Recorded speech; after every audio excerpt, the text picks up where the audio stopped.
Hello students, हमने हमारी last classes में फ़ोटो केमिस्ट्री को पढ़ा है। फ़ोटो केमिस्ट्री में हमने फ़ोटोकेमिकल रिएक्शन को पढ़ा, थर्मल रिएक्शन को पढ़ा है। देन हमने प्रकाश अवशोषण के नियम को पढ़ा, बियर लो, लैम्बर्ट लो, बियर लैम्बर्ट लो को पढ़ा। देन फ़ोटोकेमिकल लो को पढ़ा। ठीक है, फ़ोटोकेमिस्ट्री का फर्स्ट लो ग्रोथर ड्रैपर्स लो और फ़ोटोकेमिस्ट्री का सेकंड लो स्टार्क आइंस्टीन लो या फ़ोटोकेमिकल इक्विवेलेंस या फिर वन मॉलिक्यूल वन फोटोन लो उसको पढ़ा। देन हमने जैवलॉन्स की डायग्राम पढ़ा, जिसमें हमने इंटरनल कन्वर्जन और इंटर सिस्टम क्रॉसिंग के बारे में पढ़ा, रेडिएटिव नॉन रेडिएटिव डिके के बारे में पढ़ा और रेडिएटिव डिके में हमने फ्लोरेसेंस और फॉस्फोरेसेंस को पढ़ा। ठीक है, आज हम बात करेंगे क्वांटम लब्धि या क्वांटम दक्षता। ठीक है, ये क्वांटम एफिशिएंसी से मतलब क्या है कि कोई भी केमिकल रिएक्शन में हम क्या करते हैं कि यदि वो फोटोकेमिकल रिएक्शन है तो हम मॉलिक्यूल पे लाइट आपतित करवाते हैं। वो लाइट की फोटोकेमिकल रिएक्शन लाइट की प्रेजेंस में ही होगी। ठीक है, फोटोकेमिकल रिएक्शन होने के लिए लाइट ज़रूरी है और यदि मॉलिक्यूल को लाइट की प्रेजेंस में रखा जाता है तो मॉलिक्यूल क्या करता है, उस रेडिएशन को एब्जॉर्ब करके क्या होता है, एक्साइटेड हो जाता है और फिर प्रोडक्ट में कन्वर्ट हो जाता है। ठीक है, तो प्रकाश रासायनिक तुल्यता के नियम के अनुसार क्या होता है कि एक मॉलिक्यूल एक फोटोन का एब्जॉर्प्शन करके एक्टिवेट हो जाता है। ठीक है, कि वन मॉलिक्यूल वन फोटोन का एब्जॉर्प्शन करके ही एक्टिवेट हो जाता है। ठीक है, यानी यदि मैं बात करूं कि एक फोटोन का एब्जॉर्प्शन हो रहा है, इसका मतलब वहाँ कितने मॉलिक्यूल है, एक मॉलिक्यूल है। और यदि मैं कहूँ कि एक मॉलिक्यूल है तो वो एक फोटोन का एब्जॉर्प्शन करेगा। तो क्वांटम यील्ड क्या है कि जो एब्जॉर्ब होने वाले रिएक्शन में पार्टिसिपेट करने वाले नंबर ऑफ मॉलिक्यूल और जो फोटोन का एब्जॉर्प्शन हो रहा है उसका रेशो क्या है, क्वांटम यील्ड।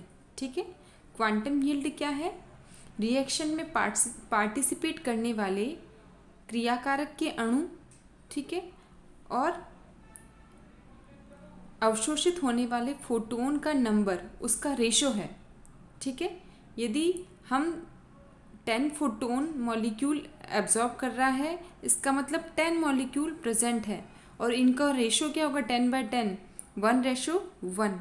ठीक है, तो हमेशा क्या कंडीशन होगी, यदि हम प्रकाश रासायनिक तुल्यता का नियम या स्टार्क आइंस्टीन नियम के अनुसार बात करें तो हमेशा जब रिएक्टेंट प्रोडक्ट में कन्वर्ट होगा, ठीक है, रिएक्टेंट फोटोन एब्जॉर्ब करेगा तो क्या होगा, जितने मॉलिक्यूल अभिक्रिया में भाग लेंगे, ठीक है, उनके लिए उतने ही वो फोटोन क्या करेगा, एब्जॉर्ब करेगा।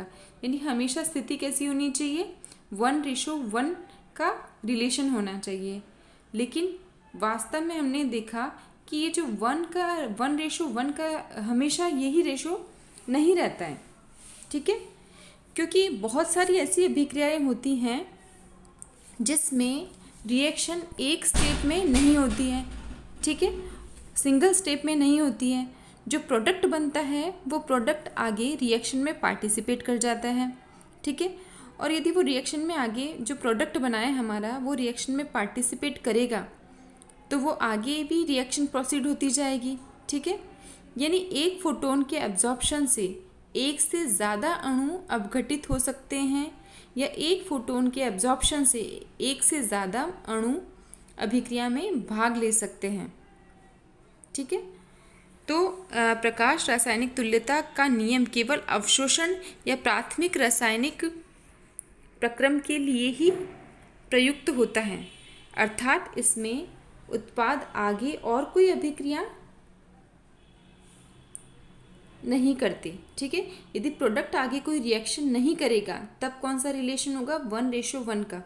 जब प्रकाश का अवशोषण होता है तो पदार्थ का एक अणु एक फोटोन को अवशोषित कर अपघटित भी हो जाए और अपघटित होके उत्पाद आगे कोई अभिक्रिया नहीं करे, ऐसी स्थिति में 1:1 का संबंध सही रूप से लागू होता है, लेकिन यदि प्राथमिक रासायनिक अभिक्रिया के साथ अन्य रासायनिक अभिक्रिया भी होती हैं, ठीक है। ये तो क्या फर्स्ट स्टेप में क्या होगा, रिएक्टेंट प्रोडक्ट में बदल गया, लेकिन कुछ ऐसी रिएक्शन है जो आगे भी प्रोसीड हो जाती है, जैसे कि चेन रिएक्शन में जो प्रोडक्ट बनता है वो वापस के एज अ रिएक्टेंट काम करता है और अगली स्टेप में स्टेप बाय स्टेप रिएक्शन चली जाती है, जिसमें प्रोडक्ट ही रिएक्टेंट बनता है, नेक्स्ट प्रोडक्ट ही रिएक्टेंट बनता है और देन प्रोडक्ट में। तो इस तरह से क्या होती है, एक चेन रिएक्शन चलती चली जाती है, जिसमें प्रोडक्ट वहीं जाके नहीं रुक जाता, वो आगे भी रिएक्शन में पार्टिसिपेट करता है।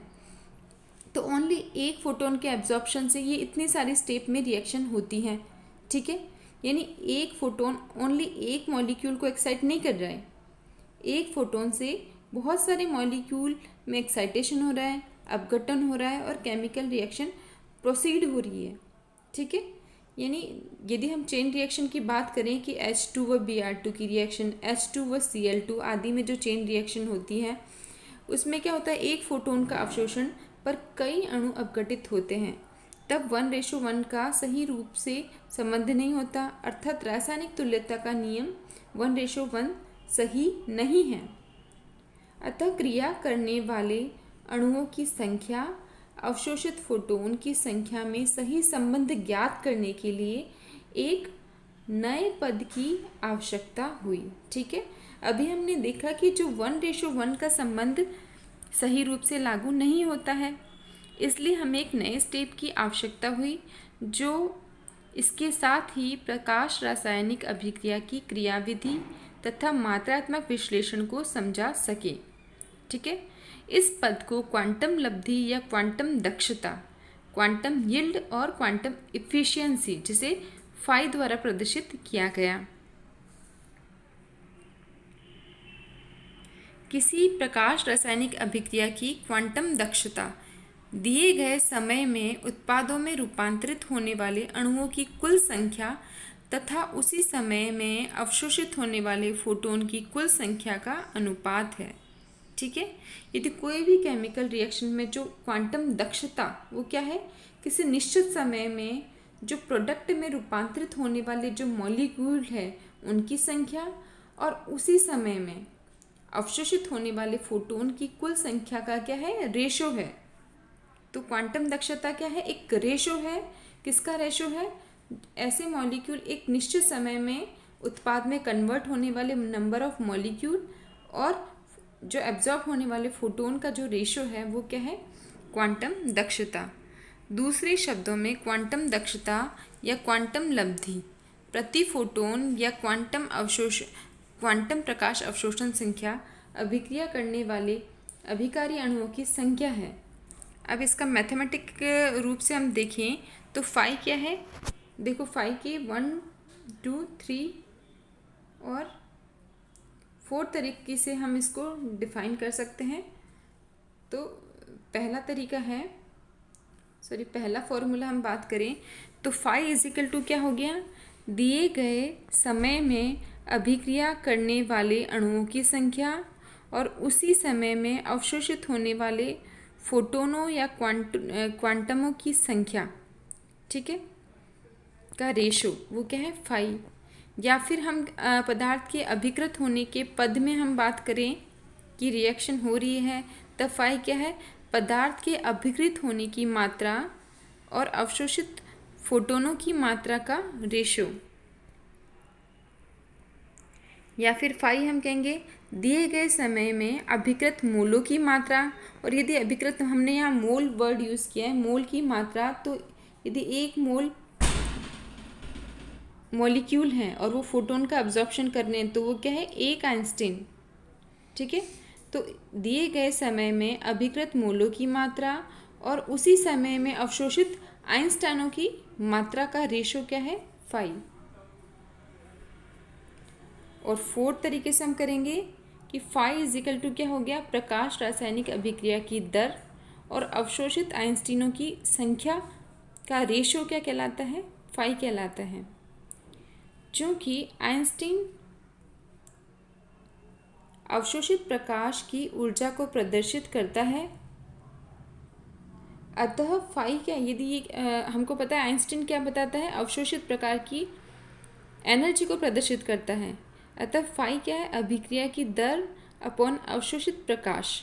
ठीक है, तो अभिक्रिया की दर क्या है, -dA/dt डिवाइडेड बाय अवशोषित प्रकाश की ऊर्जा। प्रकाश रासायनिक तुल्यता के नियमानुसार क्वांटम दक्षता का मान हमेशा 1 होना चाहिए। ठीक है, लेकिन यह मान कितना होता है, हम 1:1 कैलकुलेट करके चलते हैं। ठीक है, जितने नंबर ऑफ मॉलिक्यूल रिएक्शन में पार्टिसिपेट करें यानी उतने ही उसने फोटोन को एब्जॉर्प्शन किया है। ठीक है, तो हमारे पास में हमेशा हम सोचते क्वांटम दक्षता का मान 1 आए, लेकिन ऐसा ज़रूरी नहीं होता। क्वांटम दक्षता का मान फाई का मान हमने देखा है 0 से लेकर 10⁶ तक हो सकता है, या फिर 0 से भी बहुत कम होता है।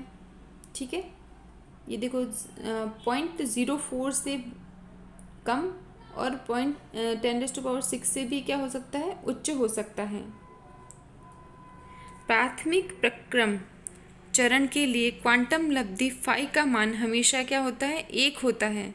ठीक है, फर्स्ट स्टेप के लिए हमेशा क्वांटम लब्धि का मान 1 होता है, लेकिन जब द्वितीय प्रक्रम सेकेंडरी प्रोसेस होता है तब क्वांटम दक्षता का मान परिवर्तित होता है, अर्थात फाई का मान प्राथमिक एवं द्वितीय प्रक्रमों का समग्र परिणाम है और यह उस अभिक्रिया की प्रकृति पर भी निर्भर करेगा। अतः क्वांटम दक्षता को ज्ञात कर हम द्वितीय प्रक्रम की प्रकृति को समझ सकते हैं। ठीक है, क्योंकि फर्स्ट स्टेप में क्या होगा, 1:1 ही रहेगा, रिएक्टेंट प्रोडक्ट बनाएगा। ठीक है, लेकिन वो प्रोडक्ट वापस से यदि रिएक्शन में पार्टिसिपेट करेगा तो कितनी रिएक्शन को आगे प्रोसीड करवाएगा ये पता नहीं है, इसलिए आगे की जो क्वांटम लब्धि का मान हमें पता नहीं होता।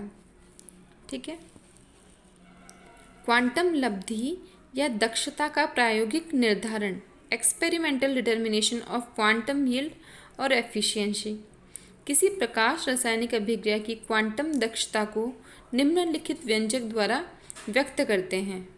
फाई क्या है यहाँ पे, दिए गए समय में, ठीक है ये निश्चित समय है, दिए गए निश्चित समय में अभिकृत मोलों की संख्या, और मोल वर्ड यहाँ पर आ गया है तो क्या होगा, आइंस्टीन आएगा हमेशा, कि उसी समय में अवशोषित आइंस्टीनों की या फिर फोटोन की संख्या, या फिर प्रकाश रासायनिक अभिक्रिया की दर और अवशोषित प्रकाश की ऊर्जा का रेशो भी क्या है, फाई है। अतः किसी प्रकाश रासायनिक अभिक्रिया के लिए क्वांटम लब्धि के निर्धारण के लिए निम्न पदों का निर्धारण करते हैं। पहला है, दिए गए समय में पदार्थ के अभिकृत हुए मोलों की संख्या।